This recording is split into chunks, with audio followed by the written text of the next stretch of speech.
साहेब म्हणले जर तुकाराम मुंढेंना तुम्ही ठेवलं तर आमचं जीवनमान 5 वर्ष तर वाढेल. म्हटलं 5 का 10 वर्ष वाढेल.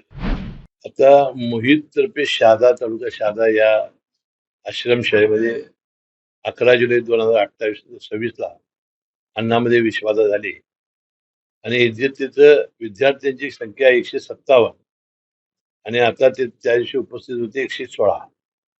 29 मुलांना उलट्या, पोटदुखी त्रास झाला. 24 मुले आरएच मध्ये उपचार घेत होती. 5 मुले खासगी रुग्णालयामध्ये होती. आता सर्व विद्यार्थ्यांची प्रकृती स्थिर आहे. भोजन पुरवठादार सुनील गिंदोडे व स्वयंपाकी राऊत यांच्यावर गुन्हा दाखल करण्यात आलेला आहे. फॉरेन्सिक चाचणी, अन्न पाणी अहवाल अद्याप अप्राप्त आहे. आता सदर ठिकाणी अधीक्षक पद रिक्त होतं. आता जिल्हाधिकारी यांच्या अध्यक्षतेखाली चौकशी समिती नेमलेली आहे. आता त्याचा अहवाल प्राप्त होईल. परंतु वास्तविक अशा लहान मुलाच्या जीवनाचे खेळणं बरोबर नाही. आणि मी तुकाराम मुंढेंना सूचना केलेली आहे. जे अन्न औषधाचे प्रशासनाचे जे आयुक्त आहेत की जिथं लोकांच्या जीवनाशी प्रश्न आहे त्या सर्व जीवनावश्यक वस्तूच्या जिथं जिथं अशा संस्था आहेत तिथं पहिल्यांदा ते लक्ष घालावं. त्यांनी खरोखर एखादा व्यक्ती धाडसी आणि प्रामाणिक असलं तर कसं करू शकतो ज्यापर्यंत त्यांनी काम केलेलं आहे. 25% दुधामध्ये घट झालेली आहे.